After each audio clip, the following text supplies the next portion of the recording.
Hi, I'm Dr. Papia Bhattacharjee. In this problem, we have the function e to the negative x cube.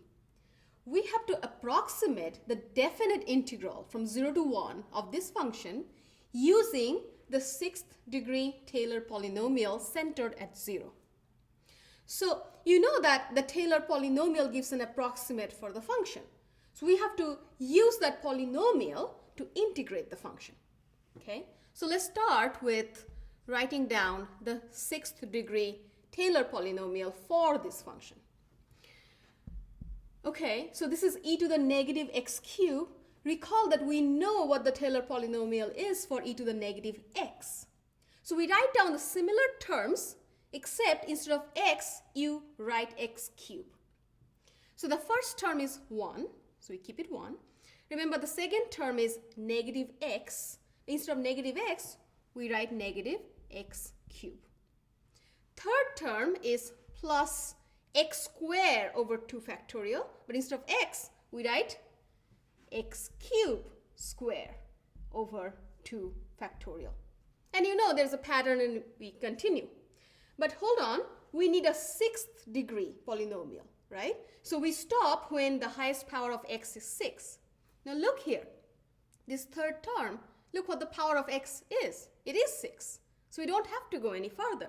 This is the sixth degree polynomial for this function. Okay, so let's just simplify a little bit. So this is 1 minus x cubed plus, this is x to the 6, and 2 factorial is just 2. So this is the sixth degree polynomial. Now we have to find this definite integral. So what is the definite integral 0 to 1 e to the negative x cubed dx?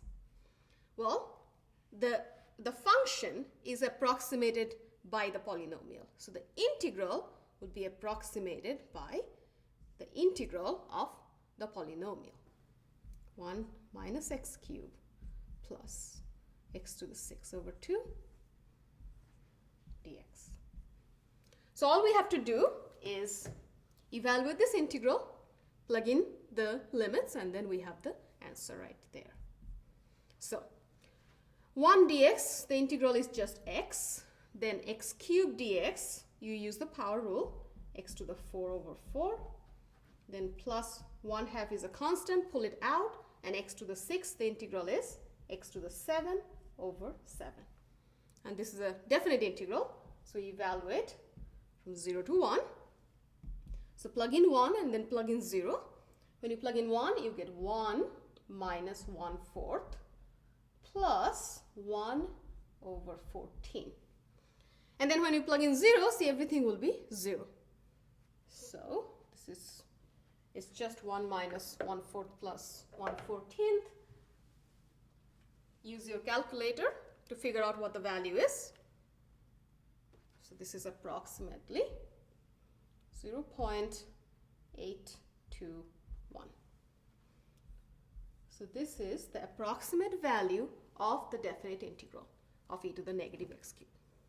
Thank you.